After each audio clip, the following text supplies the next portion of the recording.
अस्सलामुअलैकुम, welcome back to my channel and welcome back.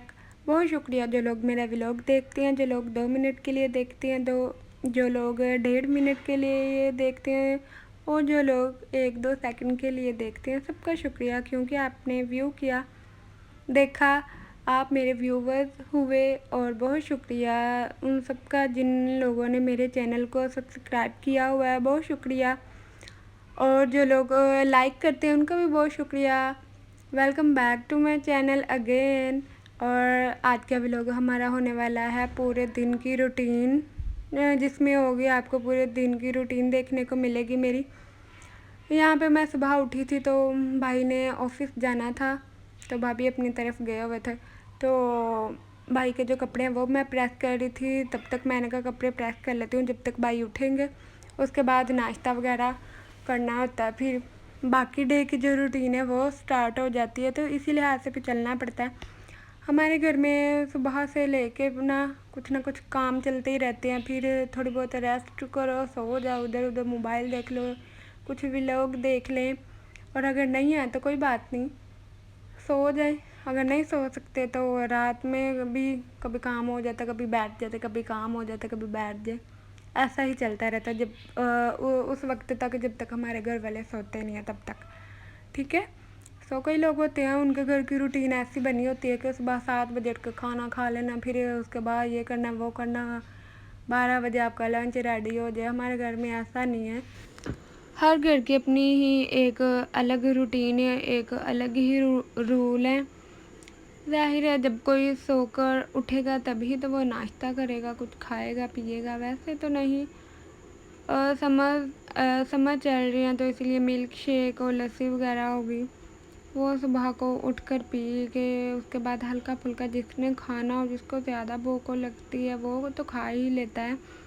लेकिन ये है कि फिर कहते हैं कि क्या अकेले खाना, फिर तो कंप्लीट ब्रेकफास्ट नहीं ना करते, तो फिर इसी हिसाब से फिर भूख तो लग जाती है। गर्मी होती है, रात बड़ी होती है, तो जब फिर सुबह को उठो तो भूख लगी होती है। कई बार ऐसे होता है, कई बार रात में खा लेते हैं दोबारा दोबारा जब इंसान उठता है।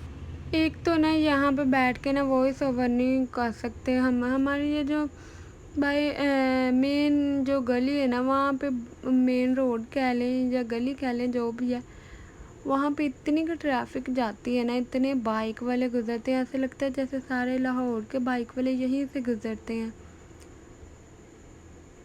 खैर जब भी आते हैं फिर मुझे ऑफ़ करना पड़ता है वॉइस ओवर करते हुए। वो लोग अच्छा करते हैं जो लोग ना वॉइस ओवर साथ साथ ही कर देते हैं, मतलब अपने वीडियो को शूट करते हुए साथ साथ ही बोलते हैं।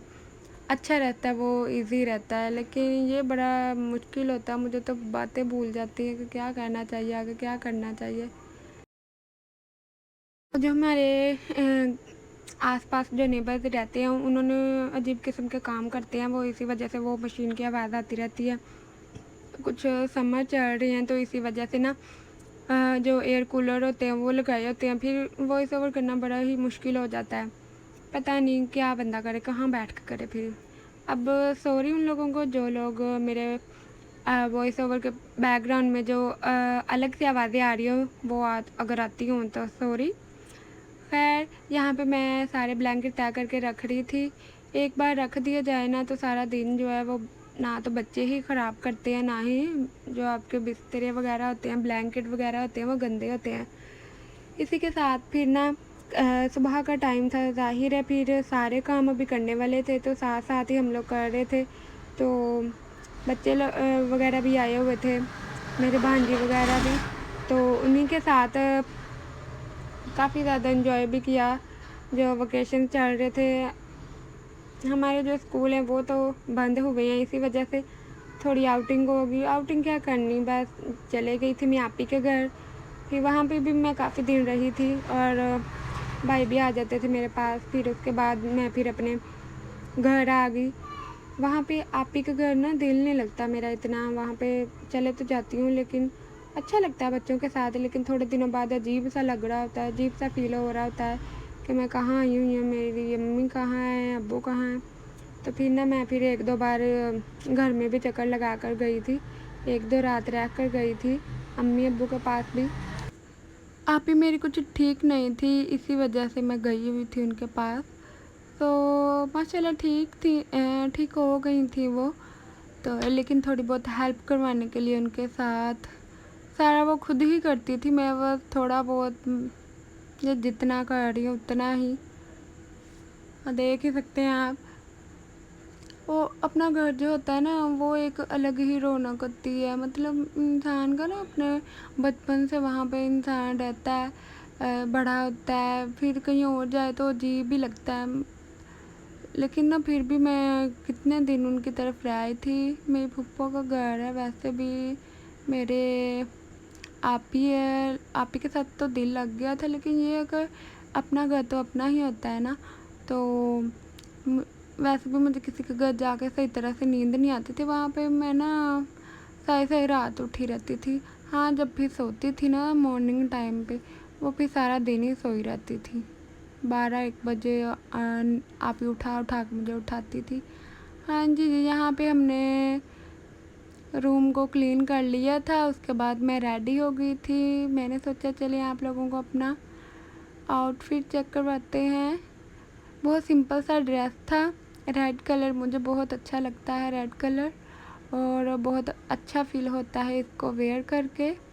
आप लोगों का कभी ऐसा एक्सपीरियंस हुआ है कि कोई कलर पहने तो आप लोगों को अच्छा लगे? मेरे ख्याल में जो चीज़ आपको अच्छी लगती है ना, जो चीज़ आप अपनी मर्ज़ी से ले लेते हैं, उसको पहनते हैं, उसको वेयर करते हैं, तो एक अलग ही फ़ील आती है, एक सेटिस्फेक्शन होती है, आपको अच्छा लगता है। जैसे आप अपनी मर्ज़ी का नाश्ता बना लेते हैं तब भी आपको अच्छा लग रहा होता है। यहाँ पे ना आप ही ने नाश्ता बनाया था, वो कहती है मुझे तुम्हारे हाथ की रोटी बनी इतनी नहीं अच्छी लगती। तो मैंने कहा चलें ठीक है, थोड़ी बहुत हेल्प मैं करवा देती हूँ, आप अपनी मर्ज़ी से ही रोटी बना लो। होता ही है, मैं खुद कहती हूँ मुझसे इतनी प्यारी रोटियाँ नहीं बनती, पता नहीं क्यों, और इतनी बुरी भी नहीं बनती। कभी भी मुझे रोटियों की वजह से नहीं बात की किसी ने घर में से कि तुमने रोटियां जो वो अजीबोगरीब बनाई हैं, मोटी पतली बनाई हैं। नॉर्मल साइज़ की, नॉर्मल वेट की बना लेती हूँ मैं, पूरे तवा कहते हैं, पूरे पैन जितनी रोटी वाले। तो हमने नाश्ता किया, नाश्ता करने के बाद वो कह रही थी कि थोड़ा से मेरे कपड़े हुए हैं वो धो दो।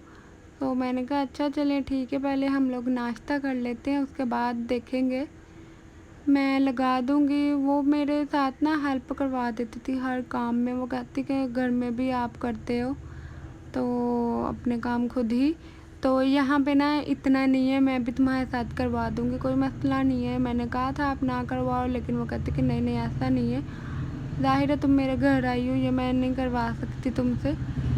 एक इंसान जो होता है ना वो जितने मर्ज़ी काम कर ले, वो एक ने अपने हिसाब से ही करने होते हैं, वो ज़्यादा टाइम में ख़त्म होते हैं। लेकिन ना एक दूसरा आप लोगों के साथ करवा रहा होता है ना, तो वो फिर और ही जल्दी जल्दी काम फिनिश हो जाता है, जल्दी ख़त्म हो जाता है। तो यहाँ पे उनके ना थोड़े से कपड़े थे, बस एक ही टब में कह लें इतने थे, तो वो ना मैंने जल्दी से आप ही ने डाल दिया, तो मैंने बैठ के बस उनको पानी से निकाल के धो दिया था। इतने गर्मियाँ तो हैं, तो वो बस स्वेटिंग ही होती है, तो उसके बाद फिर स्मेल ना, इसीलिए एक दिन के लिए ही तो पहनते हैं। तो फिर जल्दी से निकाल के मैं रख रही थी। साथ में पानी भी दूसरा ही आता है आजकल, कौन सा इतना फ्रेश पानी आता है। लेकिन हमारे घर में ना सादा पानी आता है जो नलके से आ रहा था ऊपर से, इतना टंकी से हम लोग यूज़ करते हैं, बिल्कुल करते हैं। लेकिन ना कपड़े धोने के लिए हमारा फ्रेश वाटर ही आ रहा होता है, तो उसी के साथ हम लोग धो लेते हैं। लेकिन आप ही का थोड़ा सिस्टम अलग है, वो उनकी फैमिली ज़्यादा है वहाँ पे, तो फिर उसी हिसाब से वो फिर टैंकी का ही यूज़ करते हैं, गर्म हो ठंडा हो वही यूज़ करना पड़ता है। उसके बाद फिर से बच्चों ने कमरे में कचरा फैला दिया था, तो फिर मेरी जो भांजी है वो झाड़ू लगा रही थी। मैंने कहा चलो तुम ना झाड़ू लगा दो, मैं इसको मॉप कर दूँगी। आप भी इससे बिल्कुल भी काम नहीं करवाती, अपनी मर्ज़ी से ये कर ले तो कर ले, क्योंकि अभी छोटी है, वो खुद पढ़ती है, छोटी सी है, क्यूट सी। जब मैं इस एज में थी जितनी मेरी भांजी है, तो मैं भी कुछ नहीं किया करती थी, बस स्कूल जाती थी और आके रख के खाना खाती थी। उसके बाद थोड़ा सा कपड़े धोने के बाद हम लोग फ्री हो गए थे, तो फिर मैंने भूख लग गई थी, तो मैंने फिर मिल्क शेक बनाया। उसके लिए मैंने मैंगो लिए 2, उनको छोटे छोटे पीसीस कर लिए थे। उसका सारा पल्प जो था वो उतार लिया था और गुठली जो साइड पे रख दी। सारा जो पल्प है ना वो ऐसे छोटा छोटा करके अगर उतार लेना तो फिर इजीली अंदर ब्लेंड हो जाता है। फिर इसको जूसर के अंदर डाल के मैंने हल्की सी शुगर डाली थी। शुगर उतनी ही ऐड करें जितनी आप पीना पसंद करते हैं, कम या ज़्यादा। तो मैं इतना मीठा नहीं खाती, ना ही पीती हूँ, तो उसी हिसाब से फिर मैंने डाला था। फिर हमने इसमें शुगर ऐड कर लेनी है, जितनी भी कम या ज़्यादा पीते हैं। उसके साथ मिल्क डाला था। मिल्क भी आपकी अपनी मर्ज़ी है, चाहे आप फ्रेश वाला बॉयल करके ऐड कर सकते हैं या फिर जो पैक में होता है, पैकिंग में होता है वो वाला ऑलपर्स या कोई भी डेयरी उमंग, डेयरी मिल्क, डिफरेंट किस्म के मिल्क जो हैं वो मार्केट में अवेलेबल हैं, वो आप लोग लेके बना सकते हैं। क्योंकि गर्मियाँ हैं तो गर्मियों में ये मिल्क शेक काफ़ी ज़्यादा पिया जाता है। बहुत अच्छा लगता है पी के, फ्रेश फील होता है। मेरे व्लॉग जो हैं वो कुछ रीज़न थी जो नहीं आ रहे थे, मैं अपलोड नहीं कर पा रही थी। सो अगर आप लोगों को मेरे व्लॉग अच्छे लगते हों तो सब्सक्राइब करें और लाइक करें, कमेंट करें, दूसरों के साथ भी शेयर करें। अपना ख्याल रखें, दूसरों का भी ख्याल रखें। अल्लाह हाफिज़।